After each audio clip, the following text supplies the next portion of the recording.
사이다 무비튼. 내 이름은 서윤수. 아내 수희와 결혼한 지 막 5년이 지났다. 현재 서울 시내에 있는 아파트에서 둘이서 살고 있다. 결혼 초에는 원만하게 부부관계를 유지했는데 한 2년 전부터 아내의 태도가 달라지기 시작했다.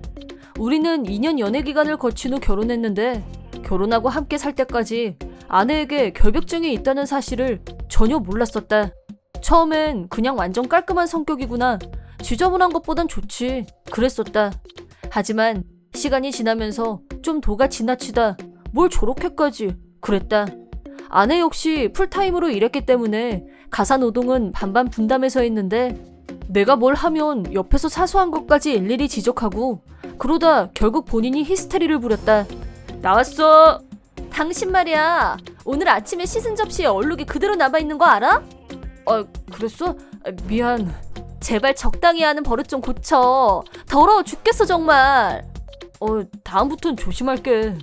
집안일로 지적하는 건 어쨌든 내 잘못이 있으니까 그렇다고 치겠는데 문제는 그 정도에서 그치지 않았다는 것이다. 아내는 나 자체를 더러운 존재로 취급하기 시작했고 그에 따른 모든 언행이 선을 넘기 시작했다. 나왔어! 내 옆에 오지 마. 지금 당장 욕실 들어가서 깨끗하게 샤워하고 나와. 그 전까지는 집안에 있는 물건 아무것도 만지지 마. 그러더니 아내는 내 뒤를 따라오며 알코올로 청소를 하는 것이다. 마치 더러운 세균을 제거하듯이. 아내의 그런 요구는 매일 똑같이 되풀이됐고 마침내 내 손이 자기 몸에 닿는 것을 거부하기에 이르렀다. 지금까지 우리는 같은 침대를 썼었는데 어느 날 잠을 자다 몸을 뒤척이면서 아내의 몸에 내 손이 닿았다. 그러자 잠자고 있던 아내가 갑자기 소리를 질렀다. 더러우니까 만지지 마!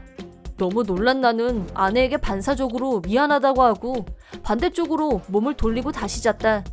그러자 다음날 아내는 각자 다른 방에서 따로 자자고 했다. 그렇게 해서 2년 전부터 부부 관계없이 지내게 됐는데 심지어 아내는 어쩌다 우연히 살만 스쳐도 싫다고 짜증을 냈다. 여름엔 아내의 결벽증이 한층 더 심했다. 땀을 흘리면서 집에 들어가면 당장 나가! 라면서 화를 낼 때도 있었다. 나는 예전부터 아이를 좋아했고 결혼해서 아이를 여러 명 낳아서 키우는 게 꿈이었는데 이대로라면 그 꿈은 절대 이룰 수 없는 게 분명했다. 점점 이런 생활에 지쳐가던 어느 날 시골 부모님이 우리 집에 놀러 오시겠다고 연락이 왔다. 부모님은 시골에서 농사를 짓고 계시기 때문에 쉬는 날도 없이 매일 바쁘게 일만 하신다. 그래서 서울에 있는 우리 집에 놀러 오시는 건 이번이 처음이었다. 부모님이 손주 소식을 간절히 기다리신다는 걸 알면서도 아내한테 거부당하며 살고 있는 내가 한심하기도 하고 대신 부모님이 오시면 맛있는 것도 사드리고 구경도 시켜드리고 오랜만에 아들 노릇을 해야겠다고 생각했다. 그런데 아내에게 부모님 얘기를 하자 너무 뜻밖의 반응이 돌아왔다. 당신 부모님이 여기 온다고? 얼굴은 시커멓게 타서 청결하고는 담쌓고 사는 분들이 여길? 뭐라고? 당신 우리 부모님을 그동안 그렇게 생각했었어? 미안한 말인데 솔직히 당신 부모님이 깔끔해 보이는 건 아니잖아. 시부모님한테 그렇게밖에 말 못해? 내가 지금 없는 말에? 서울에 오시더라도 이 집은 내 집이기도 하니까 여긴 들어오시지 말라고 해. 부모가 자식 집에 왜 못 와? 어떻게 그런 말을 아무렇지도 않게 해? 난 절대 안 된다고 경고했어. 아내는 그렇게 말하고는 나하고 아무 말도 하지 않으려고 했다. 고집스러운 아내를 설득할 자신도 없었고 어쩔 수 없이 아내가 출근하고 없는 사이에 몰래 부모님을 집에 모시기로 했다. 부모님이 오시는 날 아내는 평소처럼 출근을 했다. 하지만 잠시 후 다시 한번 못을 박으려는 듯 절대 집에 못 들어오시게! 라고 라인으로 문자가 왔다. 그 문자를 보고 난 후 부모님이 가시고 난 후 미친 듯이 청소를 해야겠구나 하는 다짐을 했다. 부모님을 모시러 역까지 나갔다. 엄마는 나를 보더니 이게 얼마만이냐며 눈물까지 보이셨다. 그런 엄마를 보니 바쁘다는 핑계로 그동안 부모님께 너무 무관심했다는 반성이 저절로 들었다. 앞으로는 아무리 바쁘더라도 설에는 꼭 뵈러 가야겠다고 다짐했다. 백화점도 가고 길거리도 구경하면서 천천히 부모님을 집으로 모시고 갔는데 부모님은 처음 와본 우리 집을 보고 깜짝 놀라면서 이렇게 말씀하셨다. 세상에, 집이 어쩜 이렇게 깔끔하니? 며느리가 보통 깔끔한 게 아닌가 보다. 부모님께 초밥을 대접하고 그동안 밀린 얘기를 나누며 모처럼 부모님과의 시간을 보내고 있는데 그때 갑자기 현관문이 열렸다. 심장이 쿵하고 주저앉는 기분이 드는 순간 거실 문을 열고 아직 회사에 있을 시간의 아내가 성큼 들어왔다. 아내는 부모님이 앉아 계신 걸 본 순간 얼굴빛이 변했다. 아이고, 수희 왔니? 출근했다더니 일찍 온 거야? 잘 왔다. 이것 좀 같이 먹자. 어서 앉아. 엄마가 반갑게 인사하는데도 아내는 아무 대꾸도 하지 않았다.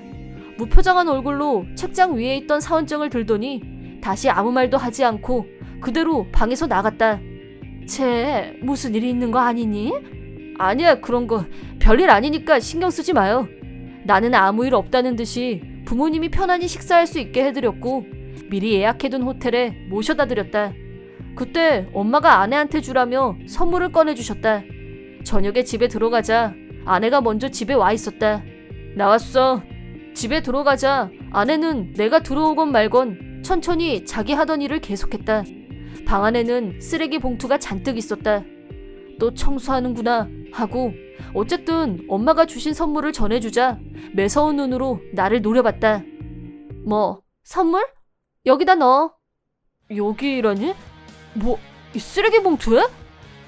버릴 거야. 나 아무거나 안 만지는 사람인 거 몰라? 뭐? 당신 부모님이 만진 가구며 물건들 전부 다 버리는 중이야. 아내는 정말로 부모님이 쓰신 그릇, 앉았던 방석 등 손이 닿았던 물건들을 쓰레기 봉투에 담고 있었다. 그 모습을 본 순간 결국 나도 터지고 말았다.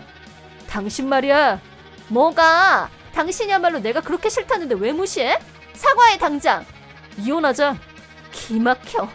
지저분한 물건 취급받으면서 살고 싶지 않아. 그런 아내랑 더는 같이 못 살겠다고. 우리 부모님이 당신한테 뭘 어떻게 했다고 지금 이 난리야? 시골에서 서울 사는 아들 보겠다고 큰맘 먹고 올라오신 분들한테 이렇게밖에 못하겠어? 정 떨어지고 소름 끼쳐서 화낼 힘도 안 난다. 지금 말 다 했어? 나 결벽증 있는 거 몰랐어? 내가 싫다는데 동의 없이 함부로 들어오게 한 건 당신이잖아. 여긴 내 집이기도 해. 내 부모님 내 집에 모시는데 뭐가 문제야? 당신 말끝마다 지저분하다고 하면서 사람 모욕 주는 거 나 더는 못 참아. 나는 그렇게 말하고 전부터 가지고 있던 이혼 서류를 아내한테 내밀었다. 이혼이란 말을 꺼낸 순간 아내는 심하게 동요했고 갑자기 딴 사람이 된 것처럼 내 기분을 달래기 시작했다. 이게 이혼까지 할 일은 아니잖아. 그리고 내가 성격상 지저분한 걸 못 참아서 그러는데 나더러 어쩌라고. 알았어. 앞으로 당신이 내 허락 없이 함부로 안 한다고 약속하면 오늘 일은 없던 걸로 할게. 그럼 됐지? 평소엔 절대 화내지 않는다지만 이번만큼은 아내에게 한치의 양보도 하고 싶지 않았다. 결벽증 있는 사람은 남한테 상처 줘도 된다고 누가 그래? 1년 12달 아침부터 밤까지 논일 반일 하시는 분들한테 뭐 지저분하다고? 당신은 남에 대한 배려가 1도 없는 사람이야. 배려 없는 사람 옆에서 사는 거 이젠 정말 힘들다. 그러니까 이혼 서류에 사인해. 그러자 아내는 이혼만큼은 하기 싫다면서 울면서 지금까지 다 자기가 잘못했다고 매달렸다. 나 사람들한테 이혼이라는 소리만은 듣고 싶지 않아. 제발 부탁이야. 이혼만큼은 안 돼. 하지만 이미 인내심의 한계가 무너진 나는 아내의 짐을 쓰레기 봉투에 담아서 밖으로 던졌다. 제발 그만해. 내가 잘못했어. 부모님 일은 내가 사과할게. 이미 늦었어. 저기 있는 봉투 들고 당장 나가. 다신 돌아오지 마. 아내는 필사적으로 빌었지만 내 마음은 이미 돌이킬 수 없었다. 집 열쇠를 뺏어서 아내를 밖으로 내보냈다. 아내는 그 후에도 매일 전화로 나를 설득했지만 내 결심은 변하지 않았고 결국 이혼이 성립됐다. 남의 시선을 무엇보다 중요시하던 아내는 직장에 나가는 것도 불안해하더니 결국 그만뒀다. 새 직장을 찾는 일은 더 어려웠고 가지고 있던 저금도 금세 없어졌고 어쩔 수 없이 친정으로 돌아갔지만 여전히 그 결벽증 때문에 같은 식구인 가족들도 도저히 같이 못 살겠다며 아내에게 나가라고 했다고 한다. 이혼한 지 2년 만에 나는 거래처 관계로 한 여자를 알게 됐고 그녀와 재혼했다. 한 번 이혼을 경험했기 때문에 두 번째는 선택에 더욱 신중할 수밖에 없었다. 그녀가 얼마나 배려심이 많은 사람인지 충분히 알고 난 후에 결혼을 결심했다. 지금은 전과는 비교할 수 없을 만큼 행복하고 편안하게 지내고 있다. 그리고 얼마 안 있어 기다리고 기다리던 아이를 갖게 되었고 부모님께도 손주를 안아볼 수 있게 해드렸다. 계속 아이를 갖고 싶었던 나는 지금이 내 인생 중 가장 행복한 순간이 아닐까 하고 매일 생각한다. 전처는 나에게 다시 합치자며 계속 연락을 했었지만 재혼한다고 하자 그 뒤로는 다시 연락하지 않았다. 지금 아내는 우리 부모님에게 진심으로 대하는 고마운 사람이다. 이런 아내를 언제까지고 소중히 하면서 행복하게 살고 싶다. 이번 영상은 어떠셨나요? 재밌게 보셨다면 구독, 좋아요에 댓글까지 달아주시면 감사하겠습니다. 그럼 다음 영상에서 만나요.